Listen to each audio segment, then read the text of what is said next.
Hello again to my YouTube friends and subscribers, and welcome back to Jay's World Order. Dude, what the f***?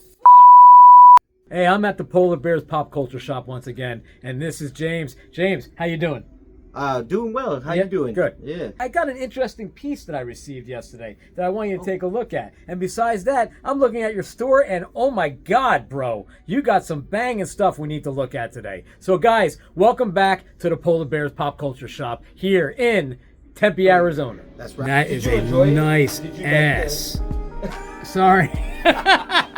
I can't help looking at karate fighting ass. All right, sorry about that. What do we got over here? What are some of the bangers we're looking at? So the cool thing about these Star Wars figures is those are sealed, cut off the card figures from the 80s. So that's even late 70s. But yeah, that's pretty cool. You don't see that very often where the figures have not been taken out of the plastic yet. The card backs. So those are very cool. We have some vintage G.I. Joes in here as well.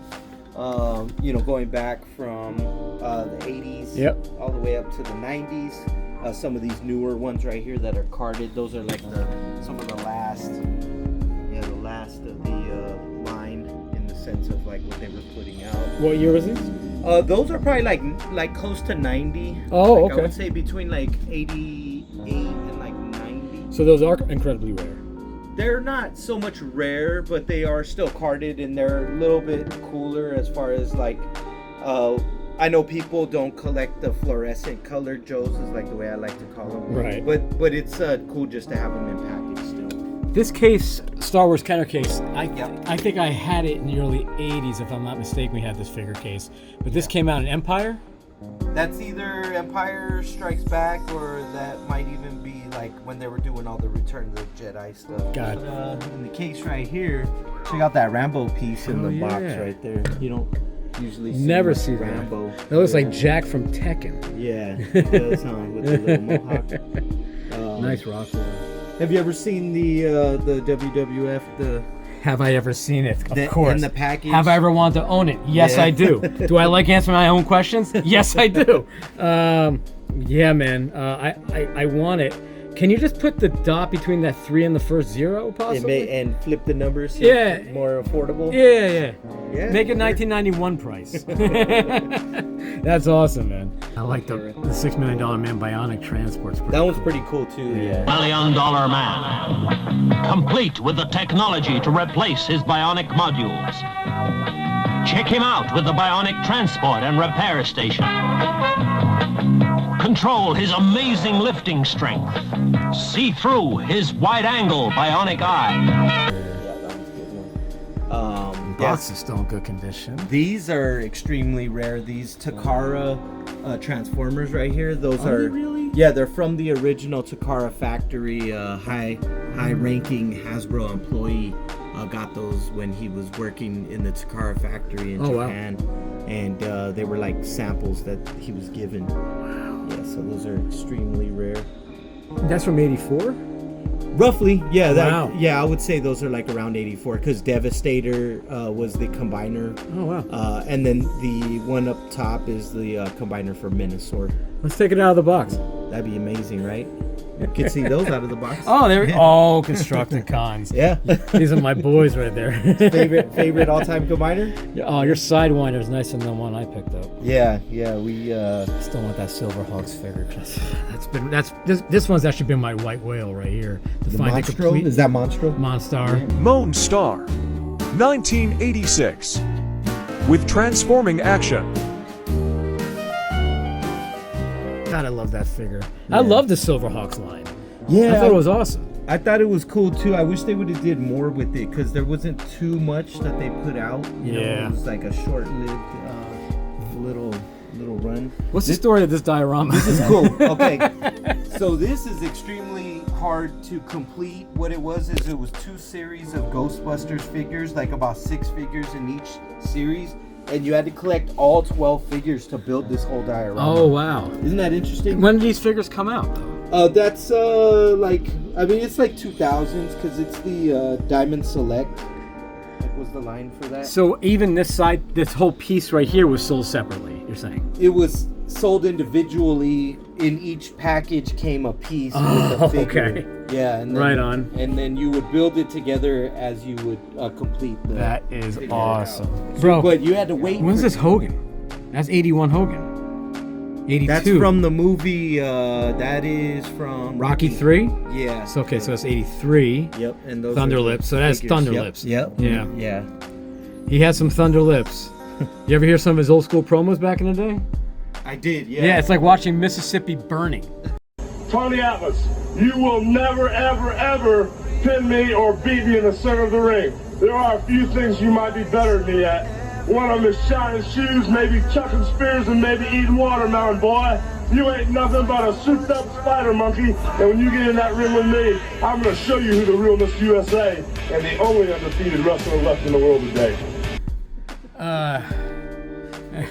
Did they not age well? No. Not one bit. Wow, you got a lot of great figures in here, man. This is kind of stocked up right now. Yeah.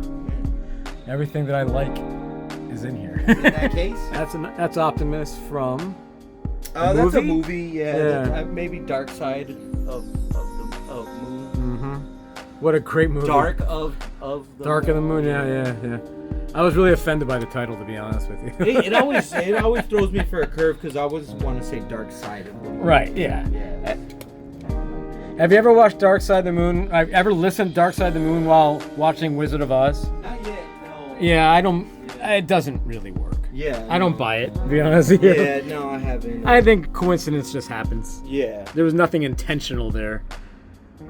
I mean, I've been a Pink Floyd fan probably since I was 5-6 years old, man. Oh, wow. Yeah, I think my father got me introduced to it really, really young. Wow, you got Ghostbusters stocked, man. So We've much been running good into shit. a little bit more of that stuff lately. Why is that? Just people got rid of it, you know. Probably just one of those things. They're just getting out of that. The hard part See, I is need- keeping up. How with do stock. you keep up the stock with the We store? try to put out the word when people are selling and we're looking. We'll usually say, hey, this is what we're looking for. Right. Bring it in. And the one thing is quality. It's got to be in good shape. Right. We can't sell something that's obviously But been beat up. people come here. Is it always locals, or is there people from No, out of state? Out of state come Yeah? a lot. Yeah, Texas, Nice. El Paso. Alright. As far as Australia, Oh, really? we got a guy that buys Wow. G1 Transformers. From Australia. From Australia. Wow. Yeah, he's been coming for years. Man, I've almost completed my collection. Of all the Yeah, I'm getting there. Well, not 90s. completed. It's just the ones that I've wanted. But I can still build it. I just, like I said, I need more space. How do you like the new ones? The ones that they made, like, let me open this. Yeah, please. The Mr. T, for instance, like, you remember when they Yeah, made these? it's fine. I'm not gonna go out of my way to collect them. Yeah. But I like the way they look. I saw like the new Cena and the new Stone Cold and the Yeah. old, what do you call it? The Hasbro's. Yeah. Yeah, and they look fine. I'm just not gonna go out of my way to collect them. Yeah. I'd rather have the old school Nikolai, to be honest with you. These are my boys back down here. Yeah. Boy, that Nikolai's had better days, my friend. Oh, yeah, that's what I'm saying. Yeah, see, Oh man. sometimes we'll take it because that's the best we could get. Check that out. Coco. Yeah. That's the original Coco. Oh, yeah. But you never see them with Never see him with the bird. with the parrot. And those are like the reissues. Yeah, obviously. these two I've seen many times already, but this is the first time I've seen the Dusty. And at least they got the dynamics right. There's a chase variation of those two where they're like on I think the black card. If I'm not mistaken. Yeah. Yeah. Boy, they really might need to get rid of Triple H and Road Dogg and Bruce Pritchard once and for all and move on. Is it time for him to go? I think they're burnt out. Yeah. They've convoluted the stories, if there are stories even to tell. That are left. I mean, we've been watching this shit now I've been watching wrestling. I haven't watched it religiously since, I don't know, 2002 maybe. That's when you started? No, I started in '84. Oh, that's what I was gonna Yeah, I started watching wrestling in '84. So '84, 2002, I was a consistent okay. wrestling That's what watcher. yeah. And then, like WrestleMania 20 came around, and I started to wean a little bit because the Goldberg Brock situation has really pissed me off. And I was kind of annoyed that Stone Cold and Rock left at the same time. So I started to wean off, and I wasn't a big Cena guy, but I loved Eddie Guerrero. I loved Chris Benoit. And I was still watching it for those guys, and then what happened with them kind of set me off. So ever since that happened, I've been a sporadic wrestling watcher, basically. I think I stopped even before that, like almost post or like pre Attitude Era. Yeah. Yeah, it just got a little too soap opera-y. But how can you keep telling the same stories decade after decade? People are worn out, and I think maybe they need to start taking seasons off for pro wrestling. Yeah. AEW included. It's a money-making machine. I know, but maybe that's they don't tour as much, which is fantastic for wrestlers not to be on the road 5-6 days a week anymore. Go home and be with your families. There's less marriage issues that that like people in our 80s and the 90s had to deal with. But I think having an off season, maybe 8 weeks, would be like everyone gets a little break, 2 months off, take a breather, and then you get that 10 months of wrestling, and then that. Like WrestleMania could be it, and then there's no wrestling between May and June. Come back July, and then bang out a SummerSlam by September. Got some muscles. Oh, Micro Machines. Yeah, those are pretty low right now too. We got like. We usually have a couple people that come in for Muscle Men and the Micro Machines. And I wish I had it here, but I have a couple sealed sets, but I was taking them to the So you're gonna try and complete this Ewok adventure, or what? Are we just gonna? The village, we'll eventually try to put it together. Yeah. Like we pretty much bought like that entire collection, and it was just parts and pieces. This is from what line? G.I. Joe. This G.I. Joe? That's G.I. Joe. Yeah. I thought it was mass for some That's reason. all parts and pieces, and okay. Yeah, there was about 70 something figures in there. Wow. Oh shucks, man. You know about that? Yeah, man. I'm sorry, but I gotta pull this out. It's so heavy. The whale. Did you ever have that? No, come on. I wasn't really a G.I. Joe guy anyway. I liked it, but I was heavy into G.I. I had a tank from G.I. Joe, a small one. Yeah, I was heavy. I should have brought this when I met Sergeant fucking Slaughter. Oh, dude. So, in 1996, there was a sci-fi TV show called Dark Skies. Should the President of the United States go on national television and say, my fellow Americans, we have evidence of a superior culture out there. They come from God knows where. Maybe from outer space. Maybe from some other dimension of existence. They are abducting our citizens on a regular basis, conducting experiments on them. They have been impregnating women and then later invading those women's bodies again and stealing the unborn fetuses. So I repeat, Doctor, until the day comes when we know what we're dealing with, until we can give solid answers, the policy of this government remains nothing is out there. It's just science fiction. And I slightly remember that. it was about, Yeah. I guess, an alien invasion Okay. based off the Majestic 12. Okay. All right. Yeah. It had some famous people in there like Jerry Ryan and J.T. Walsh. And this apparently is the original artist who drew these pieces for this show. It's signed by Bryce Babel, I believe his name is. That's the producer of this show. And these are the original concept pieces that were going into this TV show from the show Dark Skies in 1996. I think it only lasted like a season. It didn't really last too long. But it's really amazing stuff. Yeah, those are really cool concepts. And all these are signed by the producer. Jay Carson is the artist. I don't know if we can look at this and try and get these appraised here today, but these are really cool looking pieces.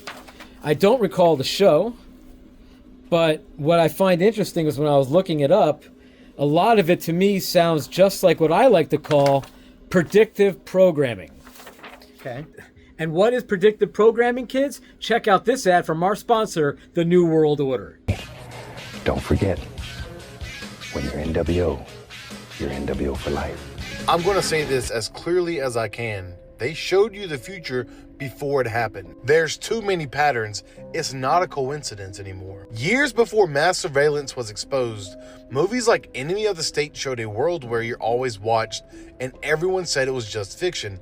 Then it turned out to be real. Before global pandemics shut everything down, Hollywood pumped out movies like Contagion, Lockdowns, Fear, Social Collapse, Step by Step. They showed us. And before people accepted cameras everywhere, facial recognition, and constant monitoring, shows and films normalized it. It's not entertainment anymore, y'all. This is conditioning. They're rolling this stuff out with popcorn. And by the time you realize you've been trained how to react, the moment to push back is already gone. Call it crazy, but coincidence doesn't repeat itself this perfectly. Like, everybody kind of laughs when The Simpsons continuously predict things to a T, but there's just no way they can keep knowing what's going to happen before it happens. Before you start to really think, are they from the future? Are they in on it? Like, what is going on? So where would I even bring this to get this appraised? What do you think? Where to bring it exactly, I wouldn't know. But what I would try to do is I would try to reach out to either the artist, or you said this was what, the director? This was the producer? Producer? Yeah. So I'd maybe reach out to one of those two people to try to see if they could give you more information on like how many of these were produced, like copied. Was this like some samples for the show when they were trying to get it like right. Approved, or what the ideas were coming out. But I would try to reach out to them too, or maybe you could also put it up in like some of these group chats where they deal with a lot of memorabilia and those sorts. True. And then just kind of get information based off of what people can give you as far as advice. Interesting. Yeah. Because you can always dig more into like the where they came from, how many were produced, who was given these. Yeah, I'm gonna have to do some detective work. Yeah. All right, my friends, thanks again for checking out Jay's World Order. Wasn't able to get an appraisal yet on that artwork, but I'm going to take it down to some comic book shop. And please, once again, like and subscribe. Peace and love.